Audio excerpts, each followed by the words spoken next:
Bentornati e bentrovati a Storie, la trasmissione che cerca quotidianamente di raccontarvi la storia dell'umanità e dentro questa storia rileggere un pezzettino della nostra storia. Stiamo parlando del mondo greco, abbiamo ricominciato questa nuova stagione proprio partendo dal mondo greco. Il mondo greco che dopo la seconda colonizzazione cambia completamente il suo modo di essere, il suo modo anche di comprendere se stesso. Si passa dai grandi palazzi, dalle corti regali, dai luoghi dove gli Aedi cantavano le grandi tradizioni dell'antichità ai simposi. I simposi sono luoghi aristocratici, luoghi per pochi, luoghi dove le persone si incontravano per raccontare quello che in qualche modo cominciavano a comprendere della vita, dell'esistenza e di quello che succedeva quotidianamente nelle storie di ciascuno di loro. Proprio nei simposi si afferma un genere letterario completamente nuovo. Non siamo di fronte al genere epico, quindi non siamo di fronte a un componimento in versi, non siamo di fronte neppure a un genere letterario di tipo di prosa, siamo di fronte a un genere letterario in versi, sempre in versi, ma diverso dall'epica, perché lontano dall'uso dell'esametro, lontano dall'uso di un metro che era quello tipico del mondo epico e del mondo arcaico. Siamo all'interno di un genere letterario che chiamiamo lirica.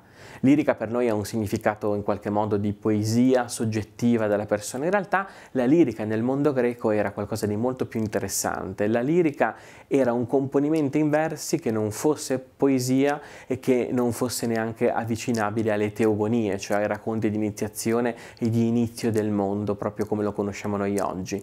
La teogonia era quella modalità con cui avevamo visto Esiodo che raccontava le origini dell'umanità. L'epica era la modalità con cui Omero aveva raccontato in qualche modo le origini di ogni cuore alla ricerca di qualcosa di grande e di importante. Ecco, la lirica invece è semplicemente un tipo di genere letterario che fa da specchio di una società.